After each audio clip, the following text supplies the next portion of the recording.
So here at Natural Curiosity, we always like to situate ourselves with and alongside the land before we formally introduce ourselves.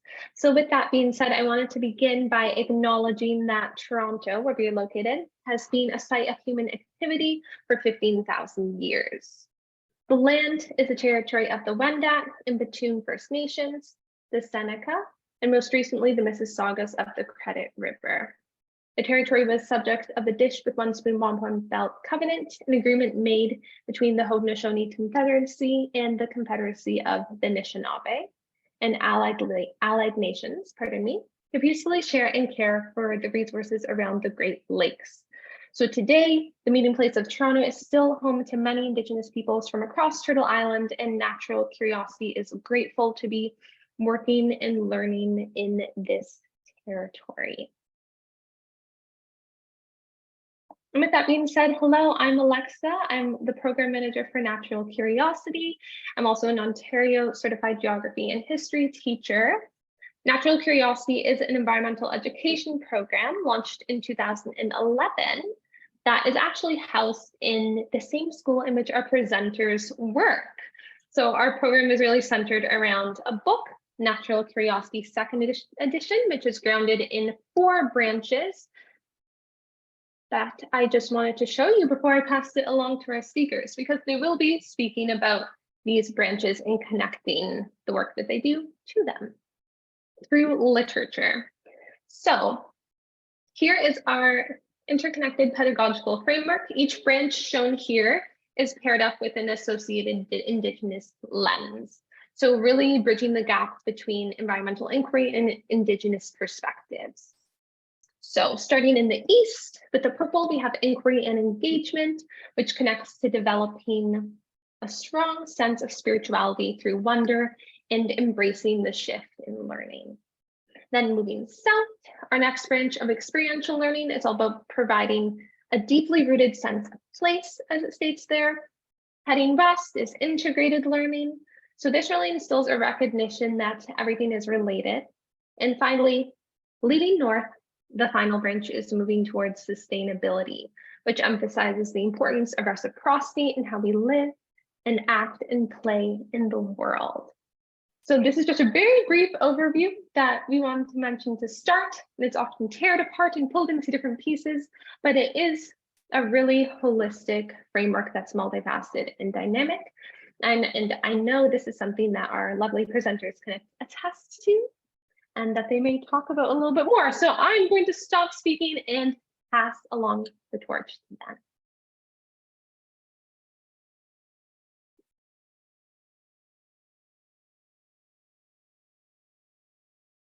They will share their screen momentarily.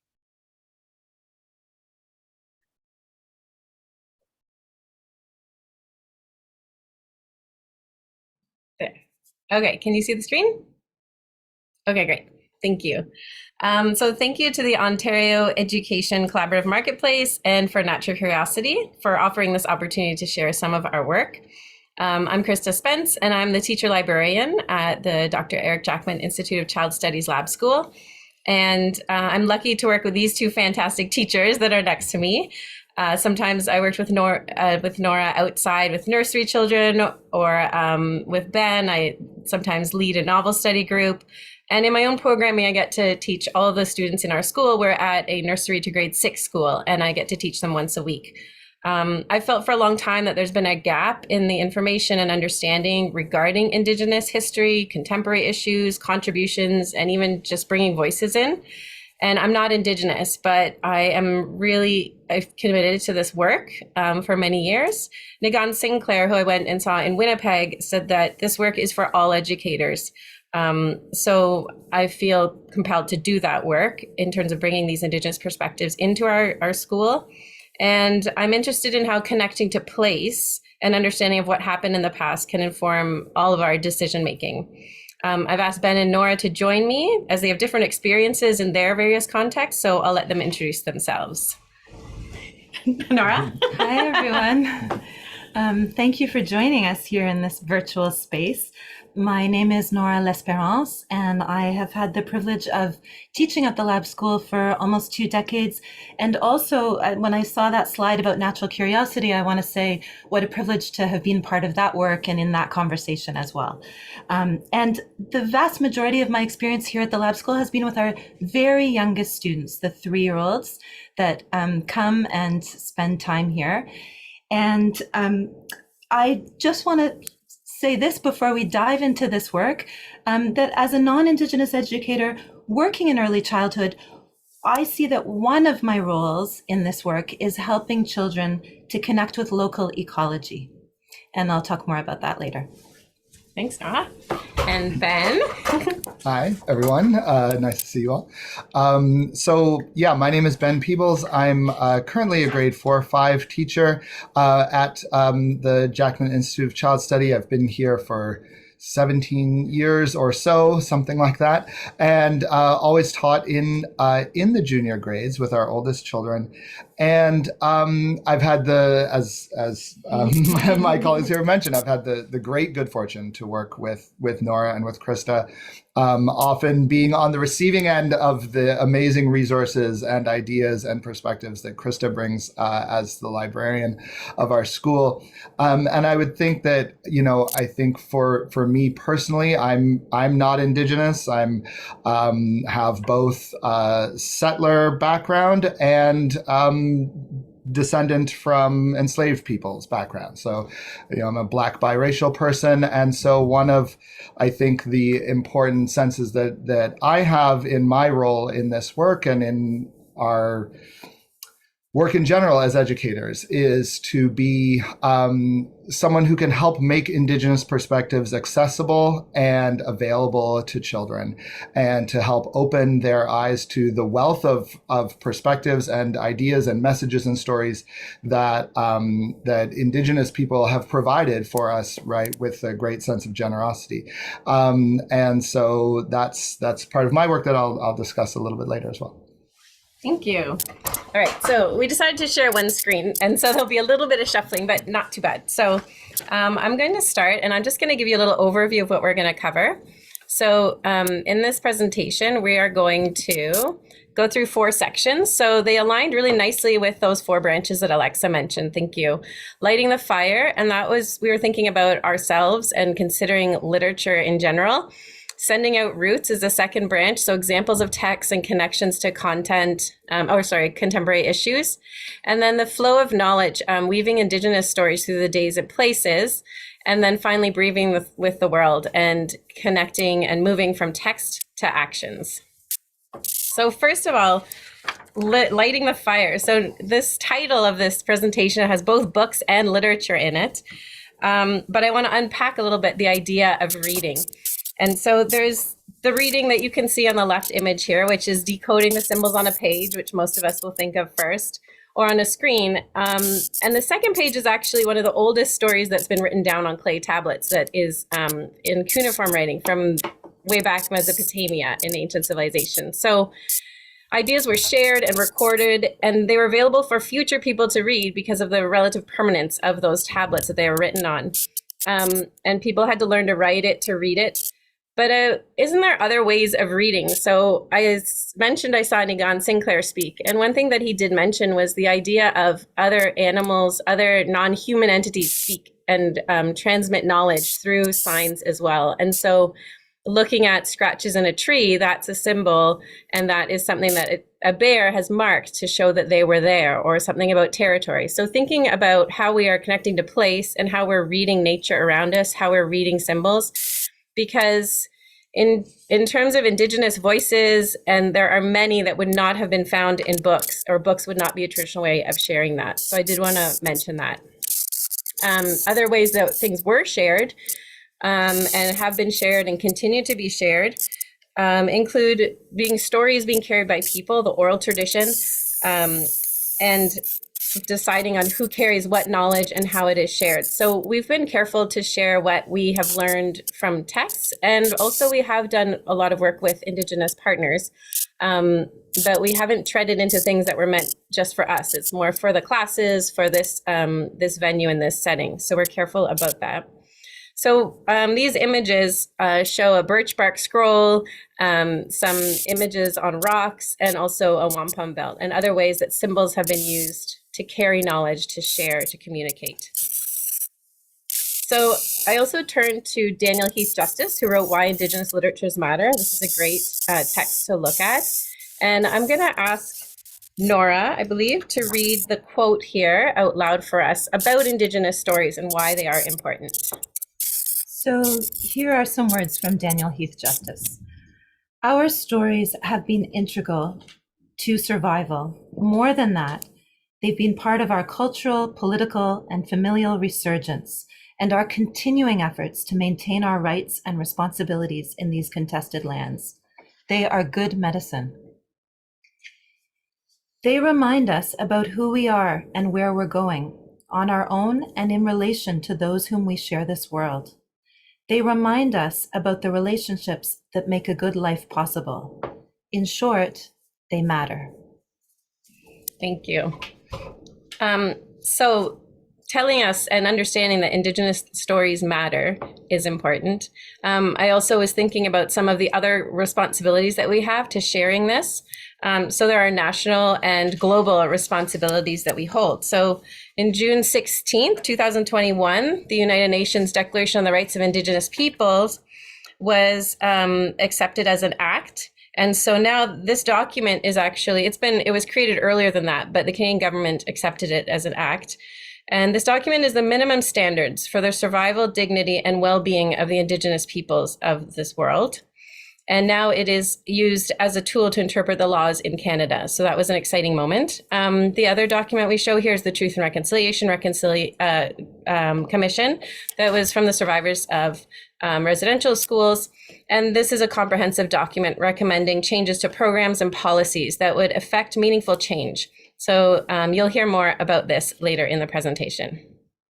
Finally, I looked at the most recently published Ontario Ministry curriculum documents. They came from 2020, the math document. And actually, there was a really nice section about commitments to Indigenous education, a rich diversity of perspectives, of stories, awareness of the importance of Indigenous ways of knowing in a contemporary context, and ensuring that the resources that are used to support Indigenous education are accurate and authentic, that they don't perpetuate culturally, historically inaccurate ideas and understandings.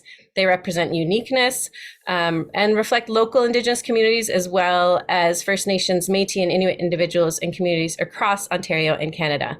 We are coming out from Toronto, Ontario, so some of our work is really focused on communities from around here.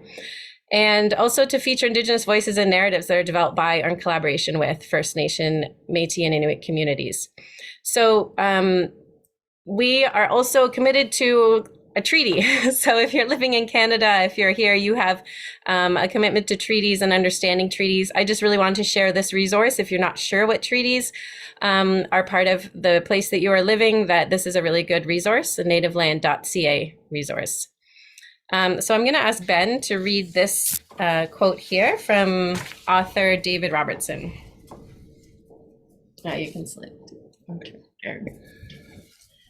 Reconciliation is a shared responsibility, and you need to figure out what your role is. Educate yourself with stories told by Indigenous people. Share what you've learned, and use that knowledge to take action that will create lasting, meaningful change. Thank you. Okay, so now we're going to sending out your roots and thinking about where to start as educators. So some of the things that we were thinking of is starting as a teacher, what do you need to do? And one big one was considering your context, where you're located, who are in your classrooms and your spaces, and what are your goals. It only takes a few conversations to figure out there might be some gaps or misunderstandings. A common one from me that I find is people imagine that Indigenous people exist in the past only. And so thinking about, for my practice, thinking about, okay, how am I going to counter that narrative? How I'm going to make sure that the resources that I present and what I feature are going to counter that. Then also educating yourself about the terms and terminology. And at the beginning of the year, I start with terms and terminology as well with the students because of the complexity of communities and nations that are around here. learning what Haudenosaunee is versus what Anishinaabe, and why was it the word Ojibwe and Iroquois. So kind of unpacking those to have an understanding, and I usually write it all on a marker board so that we have a sense of who we're talking about and learning about. And I really like the term traditional territory. So when I've been advised about how to write land acknowledgements and things like that, it's a really helpful term to have to understand, because you don't want to locate groups of people in the past. So whose traditional territory is this? So it's in the present, it's the traditional territory. So I find that really helpful. And also, of course, to connect with Indigenous partners. So whether you are at a school and you have an Indigenous lead with the board that you can reach out to, you can watch lovely webinars, you can connect with artists. And I know at the ROM and museums, they have special events or art galleries where you can go and listen to Indigenous artists and people discussing some of these issues. And so I'd say doing a lot of that work yourself is also important. So I will start with addressing how we address some of these issues with our school through picture books. So in the library, I read picture books to the students every day. And this slide really, for me, is about how we're choosing our texts. So thinking about which text you are going to share. So I used an example of Honoring the Buffalo and Buffalo Wild. Both of these are books. I look at who the author is and what nation a text is from. So is it specific or is it more general? If it's more general, it's less likely to be an accurate representation and less likely to be from a particular nation person that we can share as good knowledge for the students to build their understanding on.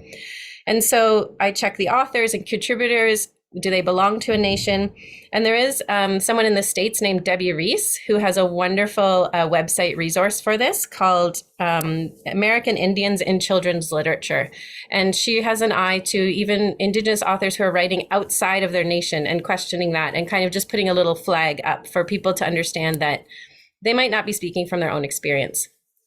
So these books, actually the Honoring the Buffalo, I just wanted to share because Judith Silverthorne, who wrote it, is not Indigenous. But it really describes in the book her process of how she worked with Ray LaValle and how he wanted her to document it and write it. And so it doesn't mean that every text you use has to be written by an Indigenous person, but that there has been a process that it has gone through, and there is a way of confirming whose stories these are and where it came from. Buffalo, I also want to say, like in Buffalo Wild, at the end of it, there's so much awesome information about the bison, about the decimation of the bison, what that meant, and also now the resurgence and people rebuilding and the buffalo being reintroduced. There's also a really great treaty that is called the Buffalo Treaty that I love to talk to the students about because it's a modern treaty and it's between nations, it's between Americans and Canadians and First Nations and lots of other people who have decided to take it up. So it's a really nice example of a modern treaty. Next, thinking about traditional ways of learning. So these authors represent different areas on Turtle Island, which is what is traditionally known as here. And I read these to different age groups. A lot of these work for most of the age groups. I do paraphrase for younger students, but they do work well. So many educators, this was like my journey thinking about, okay, Truth and Reconciliation Day, Orange Shirt Day, how am I going to teach about that? And I think the problem I felt with it, I think it's really important to teach it, but then what other information do we have? What other knowledge do we have about traditional ways of learning? We're still just learning about a Western kind of model, and then what is being lost really? What was really the wisdom that was there? And so a lot of these books that I share are intergenerational Indigenous stories where older people are sharing what they know with their grandchildren or with children. And I think that's a really good method of these picture books working. So in this story, a child flies by plane with her mother to visit her grandparents in Nunavut. And once they get there, they take her on a special trip to gather some eggs. They go by ATV and they go in a boat. And I just love that some of the misconceptions around somebody living in Nunavut might be that it's snowy a lot or that they're using dog sleds or igloos. So it's really fantastic that this book challenges those notions by showing the truth, which is people are using ATVs and things like that. But also the traditional knowledge is coming through where the grandfather is telling her how to gather eggs, to only gather egg nests that have a certain number of eggs in them and leave the others. And they actually carry the entire nest into the boat. So these are really amazing depictions of traditional knowledge being shared. And I think that It helps us because when the children are presented in these books, they also kind of represent our kids because their questions are often comparing to an urban experience. We are a very urban school here. Or questioning, well, why can't we go to Florida instead? I really want to go on a roller coaster. So you can see how they're really grappling and dealing with these different kinds of ways of living.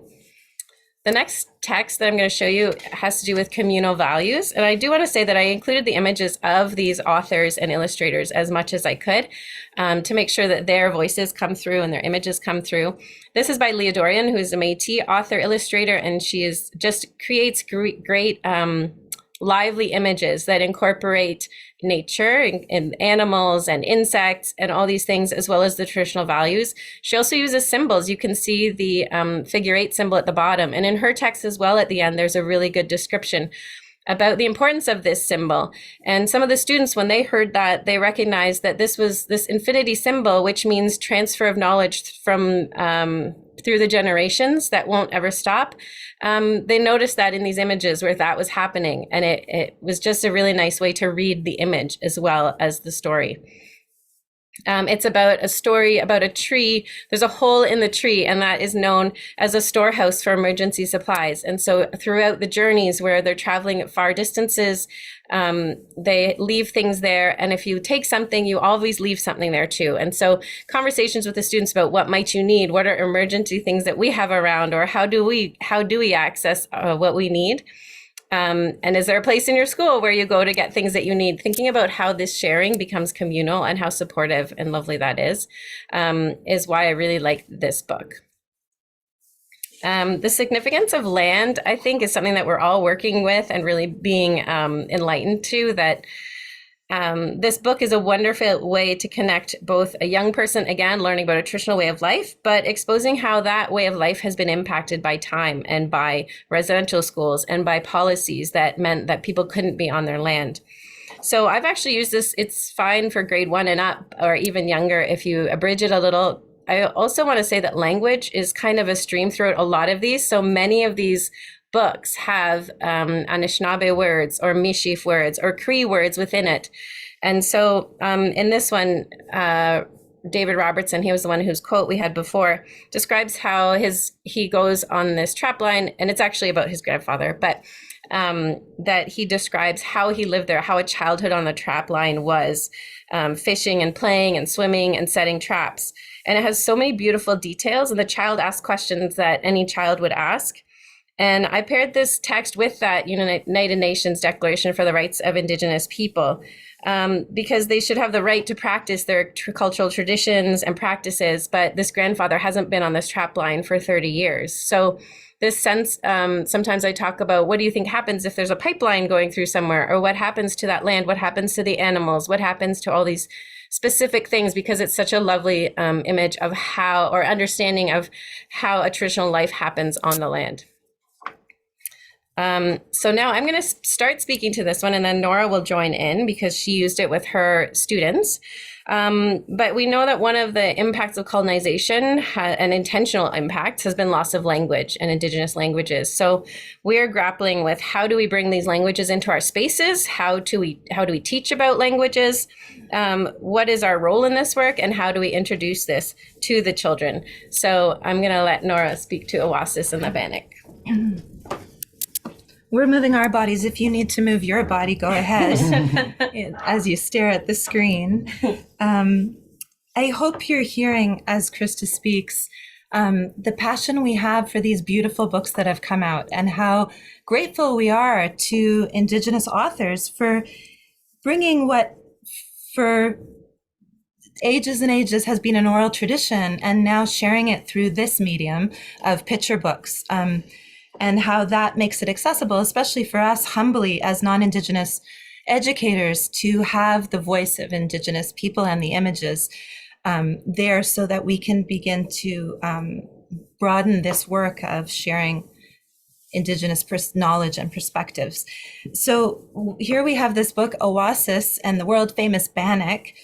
And And Krista and I, when Krista brought it to me and said, this might work for our youngest children, we had a little discussion about the Cree words, because the recipe and the ingredients in this book are all in Cree. And should we take some of those out because these kids are so young? And when I started to open it, I thought, I'm just going to go for it. And I practiced the pronunciations for what it was worth, and used those words. And Krista reminded me recently that one of the young children very quickly after hearing this came back to us using the word. And so it was a good reminder to us that it's exactly when we're young that those exposures can slide in so beautifully into how we are shaping children's worldview, and that they're very open. And I think that one of the things about thinking about language is that it's very particular to your context. So many of these authors, I know I've read some authors who talk about including these words for the communities who speak these words and who are trying to reclaim these languages and trying to pass these on to another generation. For me, in my context, in urban Toronto, where, this year, for example, I don't have children who would have Cree or Anishinaabe in their background. For me, there are a number of reasons that it's important for me to use these words. And the first is just helping young children even open and consider that there are other languages other than their own. And of course, this is part of perspective building, as Ben mentioned, wanting to open them to other perspectives. The second is making these very particular Indigenous languages visible to them, having them show up as something important, as well as just building a familiarity with the sounds and with some of these words. And last, I'll just say that to bring these words that were banished from schools back into schools feels important. And even with my rough pronunciation, I feel that the act of doing that is an act of solidarity. So here's another book we'd love to highlight, The Girl and the Wolf by Katharina Vermaat, Métis author from Treaty 1 territory in Winnipeg in Canada. And I'll just say my own story of finding this book. I love to share folk tales with young children. Those are often rich stories, and there's a reason they've been passed on for generation after generation. But as I've shared these stories with young children over the years, I've become aware that certain species in many folk tales, namely predators, are often cast as villains. And in these times of shrinking habitat and ecological crisis, living in an urban place and telling these stories and watching the kids then take on those ideas of the big bad wolf, it felt unbalanced and like not always the right message in our time, as rich as those stories are. So I began to search for stories that provided a balance, that sometimes talked about wolves or foxes or other predators in a more positive light or from a different perspective. And lo and behold, this beautiful story by Katharina Vermaat came along.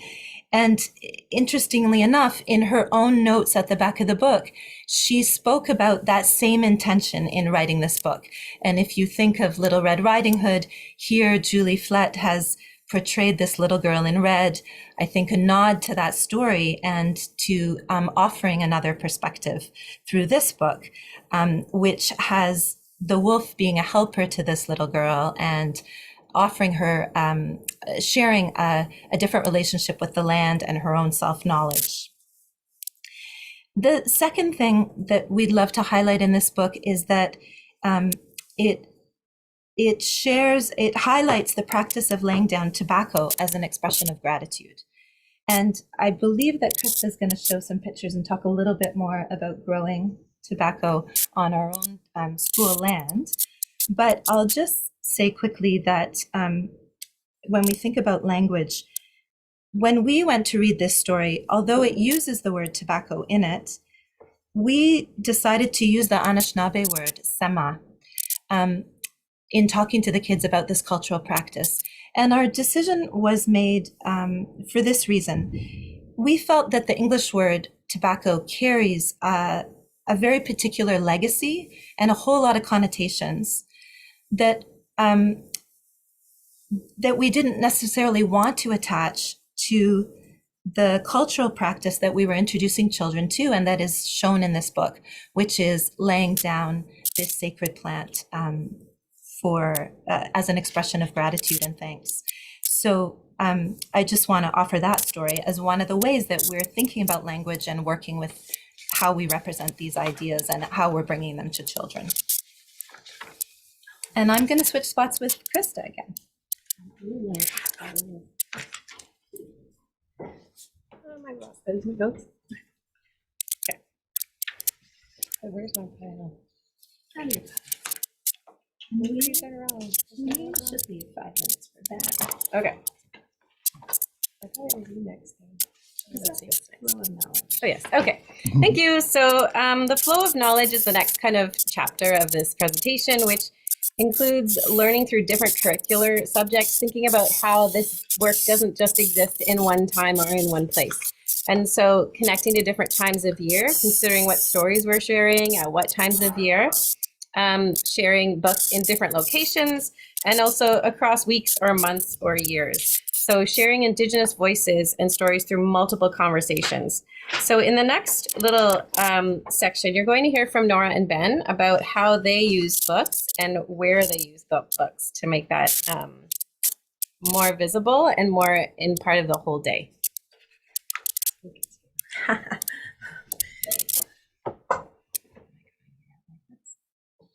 Hi again. I think what we hope you get from the next few stories that we tell and images that we share is that idea of multiple conversations, that to introduce these ideas and these perspectives both in our own work takes multiple readings, multiple conversations, but also that's what we want to offer the children, multiple experiences. And one of them, one practice that I wanted to share that I've developed in the last few years in my work with young children is reading books outside. Krista knows that sometimes I've read a wide range of books outside, but there's some particular books that I'll come and I'll say to her, that one I need to read outside. And often those are books that take place outside or highlight something about the natural world. And there's something kind of amazing in a book when it mentions the sky and we pause to look up and see the sky.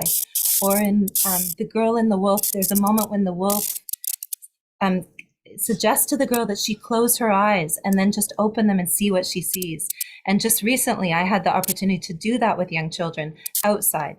In the middle of that story, all of us close our eyes and open our eyes and have that feeling of awareness of our place and of the natural world. So I just let you look at that picture of me kneeling right on the ice and snow, and I'll show you the book I was reading at the time. It's this book, Inukpak and His Son, an Inuit story. And for me, there was something kind of magical about holding up the picture of this giant polar bear coming through the icebergs and the fact that we actually were outside sitting on ice and snow.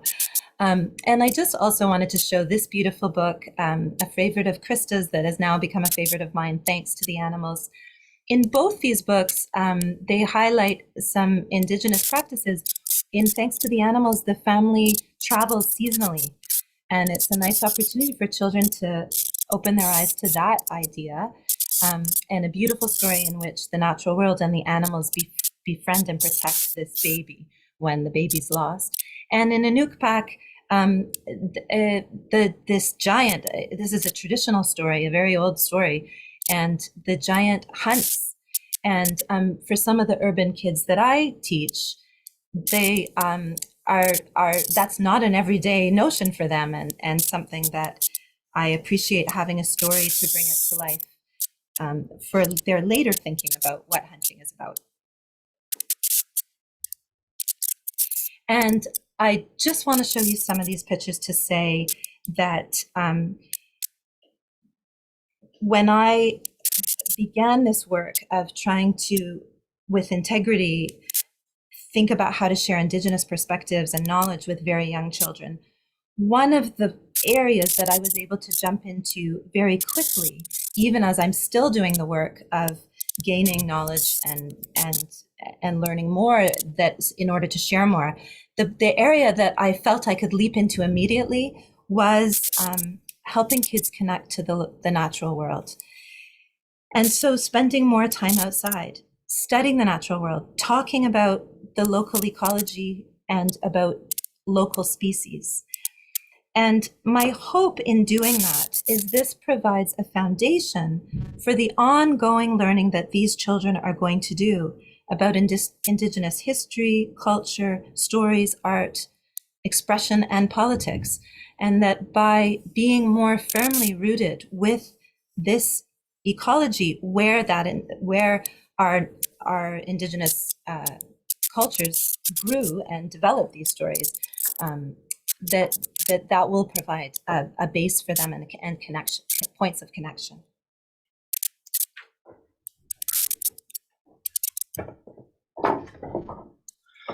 Hi again, long time no see. So we will continue on, and I think as we'll kind of move here from the youngest children in our school and in the elementary grades in a way to working with some of the oldest children in the elementary grades. And I think, you know, the beautiful picture books that Norah and Krista shared are so rich in the discussions and experiences for children that they can produce.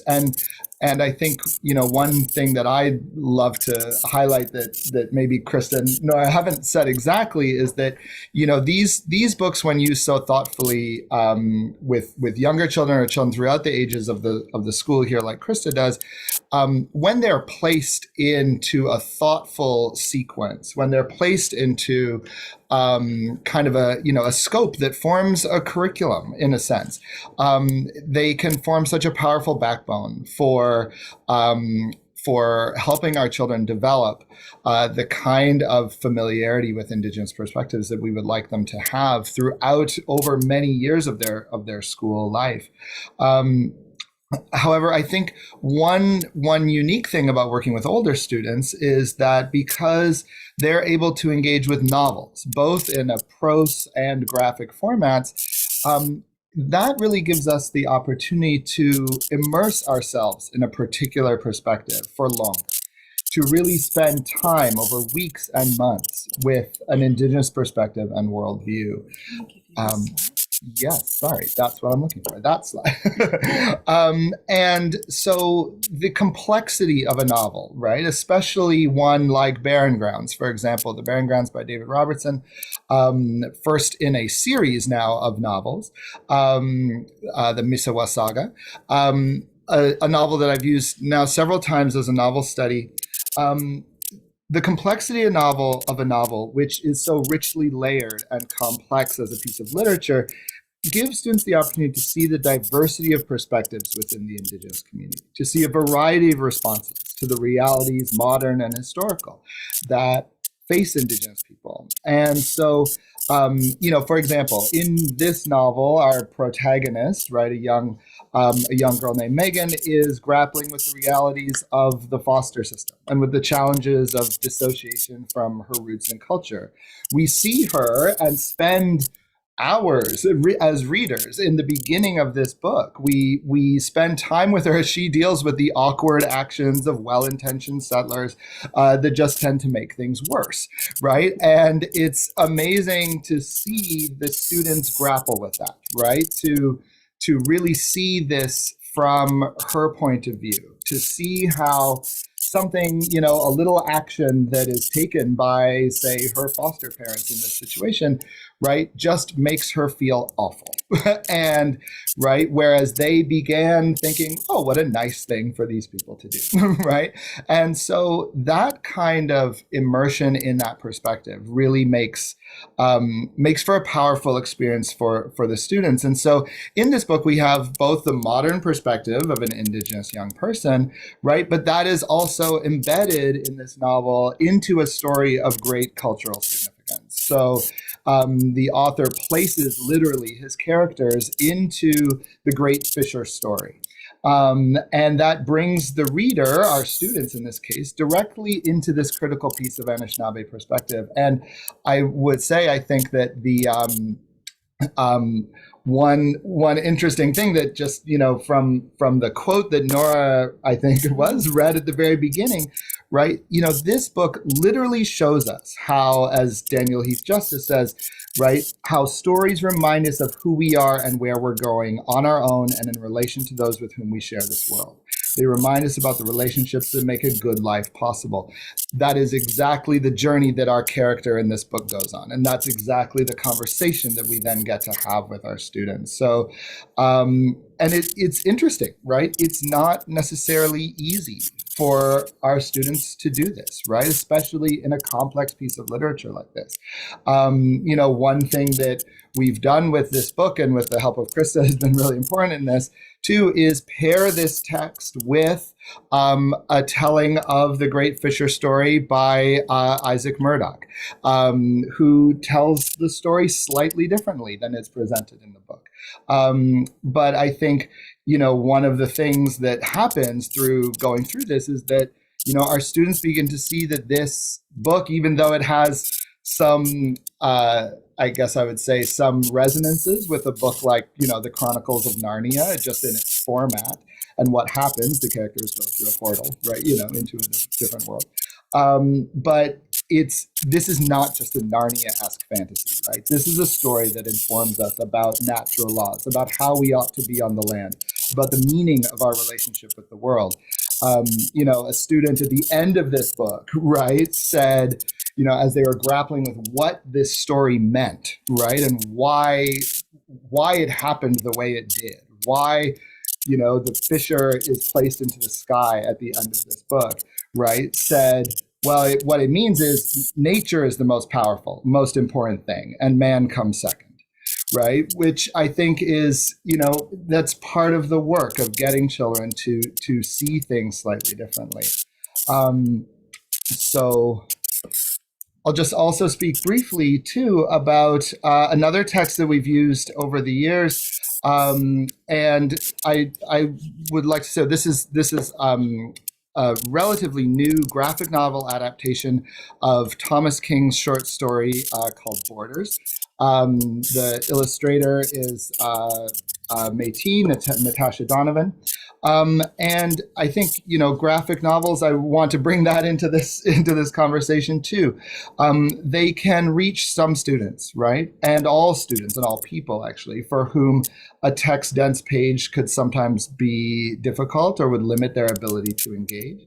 But it's also an opportunity to engage with different ways of storytelling, different art forms, and different ways of knowing. Through the use of images and text, truths can be explored, interpreted, and understood in different ways. In this story, we get to live within the unique perspective of an Indigenous person making a choice about asserting their identity, in the same way as Thomas King says right here. This being a short story, right, or relatively short story, we can really examine this perspective in a powerful way. But I think something that's unique about this book is that the perspective presented is a direct challenge to the usual settler narrative and identity. So just as a brief summary here, a woman of the Blackfoot Nation is going to cross the border from Canada to the United States. And she's asked what her nationality is, and she responds Blackfoot, and sticks to that assertion of her identity. And something of a standoff, as you can imagine, ensues, with her being pressured in every way to just say that you are Canadian or American. And the children have to sit with this perspective for the full book, right? This does not get resolved easily for them, right? And they have to allow themselves to be challenged and to see at the same time, through the gorgeous illustrations and presentation and storytelling of Thomas King and Natasha Donovan, how, in making this assertion of her identity, the mother is also sharing beautiful love, care, and teaching for her child at the same moment. And they have to, as students reading this, we have to sit with the consequences that happen when in our current world now, an Indigenous person asserts their identity, even when they do it in, as happens in this book, the gentlest, most non-provocative way you could imagine. And it's a powerful experience, one that I think can be transformative in helping students understand Indigenous perspectives. I'll just skip for 1 second. This is Natasha Donovan, the illustrator of the book. And I think, I'll just mention as well briefly that, the graphic nature of the book, and I encourage you to look for graphic novels as well in all of this, but the graphic novel allows the land to become a true character in the story. It tells us and gives us that rich sense that the land shapes us, that the land and the people's relationship to it is far more ancient than our current borders, that the land is not red and blue on either side of an imaginary line, right? This is just a direct challenge to the way children tend to think about things, and that the laws of the land and of nature are different and beyond the laws of our modern nation states. And we have the great good fortune to work with an educator, Indigenous educator named Doug Anderson, who speaks a lot about natural law. And reading this text opened up the students, I feel, to more deeply understanding what he was sharing when he sat with them around the campfire, around the fire, and speaks with them about his perspective. So I think I'll pass it back over to Krista. All right. So thank you, Ben, and thank you, Norah, for sharing about deeper and other ways that you share these kinds of texts with your classes. Our final section here is breathing with the world and moving from text to action, which is also in the title. That what are some of the actions that can be taken? What are visible changes we can make at a school? How can students use their knowledge to make a difference? What skills can they learn through these experiences? What are we prioritizing? What are we showing? What are we demonstrating commitment to through these actions? So I'm just going to share a few slides just briefly that include a book that I used as a launching point, but then what were some actions that came from it? So the idea of creating a marker, a physical representation of something. And so this story about where did you get your moccasins kind of goes into the depths of where does a moccasin come from, and also acknowledges hunting, like what Norah was talking about. But then we did the moccasin, the Mississaugas of the Credit First Nation, Caroline King, developed the Moccasin Identifier Project. And so we used these stencils and learned about the nations that this is the traditional territory of. And the students created stencils on the sidewalk. And this becomes this provocation for people walking by wondering, what is this? What does this mean? And what Caroline hoped for was to leave a marker that we were there, that we're here. And so that's something that we've done as a community. Another thing is thinking about signage and what signs do you have in your space? What are you prioritizing? What languages are on there? What do they show? What kind of places are they showing? So for our signpost in our courtyard, we have the 4 directions in Anishinaabemowin and in Mohawk. And then we have the 4 waterways because we're located between the Don River and the Humber River near a carrying place trail. So having this real deep understanding of how the landscape has been formed and used by people for a long time is also part of that, creating a marker. The next one is participating in seasonal activities. So these are some things that we do. This is a beautiful book. This is how I know, where a grandchild also goes through the seasons and what they notice and what they recognize and how they know the season. So we have tapped, that's a maple tree. It's not a sugar maple. It's on our school grounds. It's a Norway maple. And we tapped it anyways to see what happened. And we got some syrup. So it took us 3 years to figure it out how to do it, but we did manage to get syrup. Everybody got a little taste. So participating in these seasonal activities brings a different sense of the land and the time. The other image there is some of the students who washed and then hung up sema to dry tobacco. And we are, every year, we're collecting, growing, planting, processing, drying sema that we can use, because when we do invite people into our spaces, when we are making agreements, when we're asking for help, we follow the protocols of the sema. Next, we have the water walk that was held.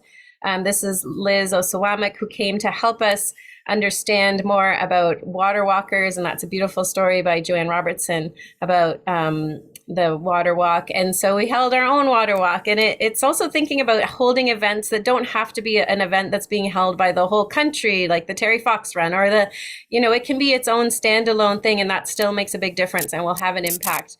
And so that's our students having their own water walk.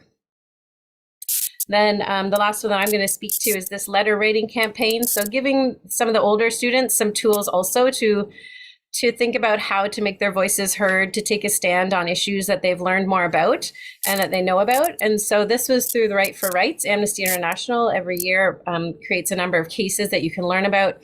And this one was focusing on Grassy Narrows. And so we have a student, all the students wrote letters in pairs or individually. And this one says, I'm writing this letter because there's a problem we have to address. And so they mentioned the UN Conventions on the Human Rights of a Child. And so even just thinking about where do we send this information? How do we make our voice heard was part of that work. And so Ben will tell us about the last one. Alexa, I'm sure you're watching the time, and we're just going to take 2 more minutes if I know we're stealing it from the question time. That is all okay. You can continue. We'd love to tell you about this call to action. I'll be brief. So for a long time here at this school, I've had the very, very great good fortune of teaching grade 6, our last year here, which means that I have gotten to just enjoy the rich and deep understanding and perspective that our children develop through their work, from starting, with Norah at 3 years old, and with Krista for like 11 years or whatever. And so one of the things that I think we encourage our children to do, especially as they're reaching their oldest point here at the school, is to really take seriously this idea that we shared right from the beginning, that Nigan Sinclair put so clearly, that reconciliation is a responsibility that we all share. That taking this work seriously means actually engaging with the actual information and the texts that are foundational to the work of reconciliation. And we've been talking about stories, and we've been talking about novels and picture books, but there's another very important text that, thanks to the work of survivors and organizations like Cindy Blackstock's First Nations Child and Family Caring Society of Canada, that work can be done at an early age. So this beautiful version of the calls to action that's written for young people is, for us, I think, can be a place where this perspective these perspectives that we hope that children have been, opened to over the years, they can really start to do that work that we're all called upon to do. And so, I think reading and talking about the text are one thing, and worthy work for sure. And for the children, just in reading the calls to action and talking about them, there is so much detail to learn, so much history for children to discover. But beyond reading, I think something we've pursued is bringing children to a point of personally feeling, identifying with, integrating the text and the calls to action into their worldview and outlook, right? To have these texts spark meaningful change for them. So something we've often done is ask them to really think about, what are the calls to action that you personally find meaningful? What are the ones that really, that really stick in your mind? And let's think about why that is. And let's find a way of sharing those with our community too. So which ones really resonate deeply for them, while holding at the same time the importance of all of them. And I think, hopefully we can bring our children through, this type of perspective building over many years through multiple conversations and multiple texts, right, to the point where they can do some leadership and inform others from a point of personal engagement. So I'll just turn it back to Krista, I think, to wrap up.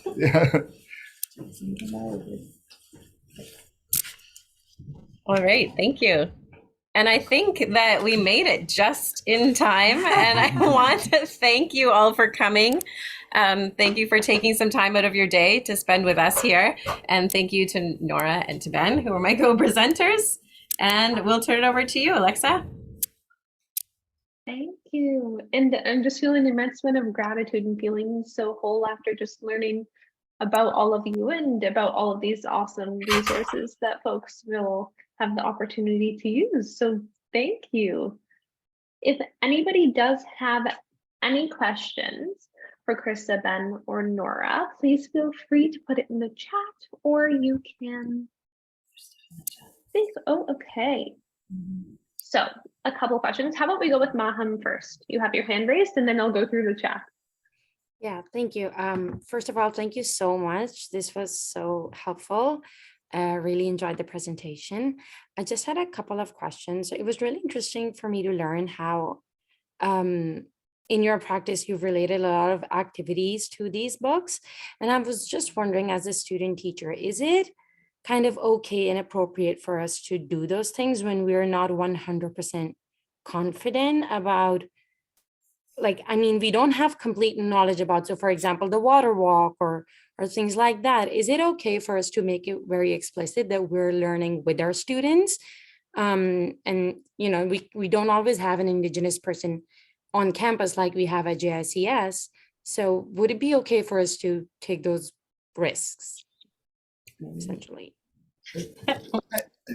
I think yes, right. And Okay, but also, I mean, I'll share something maybe, and then Yeah. and Krista and Norah might like to respond as well. But I think first of all, what a beautiful question, right? Because I think that's the situation that we're all in, or as non-Indigenous educators, I think we're all in that position, right? Of not having complete knowledge, right? Of being co-learners. And I love how you put it, that, casting ourselves as co-learners and co-investigators and as also people trying to learn, I think is the best possible way that we can model for our students what it means to engage with Indigenous perspectives, with perspectives of anyone, right? Really. So no, I think absolutely. I think, the fact that authors have provided these texts, right, means that I think, as some of these quotes came up, right, like, I think it is, though it's difficult, I think it is our responsibility to bring those texts to children, because what's the alternative, right? The alternative is that the children don't access texts that we are made, that don't feel totally comfortable to us because of the knowledge that we don't yet have. But I think that's ultimately not a position where we want the students to be in. So do you want to? Yeah, I think also, yeah, like especially I think the trickiest one is probably the SEMA, planting the SEMA and harvesting that. And we've done that in conversation with Indigenous partners, and they were giving us the seeds and things like that. So that was part of it. And I think Norah has something else to add. She saw me making a few notes here. Thank you. I think this is the question we ask ourselves over and over again in this journey. So thank you for bringing it out. I think that one thing that has made us more comfortable is to share the source. Like, if you're doing a water walk, talk about the person who wrote the book and talk about how you learned it. And absolutely model your learning. And also, maybe there are questions that you and the students together are going to want to pursue in some way. Maybe that's going to lead you in a journey to find out more from someone who has had the experience or carries that tradition. But talking about your intention, I think, like being explicit about your intention, I think is important. I think sharing the sources of what inspired you or where you're learning about this. Some things like the Moccasin project, we didn't invent that. That was a package that Krista found that was made by Indigenous educators. So some of these things do have a source that you can lean into. And Lori Budge, an Indigenous educator that I was in a workshop with her the other day, she talked about it's not mimicking. We want to make sure that we're not mimicking a practice or a protocol or a ceremony. And I hope in the way we talked about this work today, you can hear that we're not, we are trying to talk about the stories that we have received, or we're trying to bring children to these voices and these authors. And you're right, it is a little more tricky when we're actually doing things, and we don't want to mimic ceremony or mimic protocol if someone isn't there who knows that. But we can talk about it, and we can refer kids to voices that are talking about it. Yeah, and for the water walk, we did have an Indigenous water walker there with us. So there's also a lot of work you can do in the lead up to prepare, so that there's only less work that is done by your Indigenous guests that you've prepared really well. Thank you. Great. Thank you so much. That was very helpful. I was making notes throughout. So thank you so much. It Thanks. was very helpful. Thank you, Malcolm, for the awesome question. And to answer some more questions in the chat, yes, the session is recorded. So we will be sending up a recording in the follow-up email, and you will also be receiving a list of everything that was discussed today. But to be respectful of everyone's time, I want to thank you again, all of you, for joining. And again, thank you, Ben, Krista, and Norah, for your wealth of knowledge and all of these phenomenal resources. And if folks, you have any questions for those three lovely people, their emails are on the screen right now, and I'm sure they'd be happy to answer anything. Thank you. Thank you so Thanks. much. Thank you so much.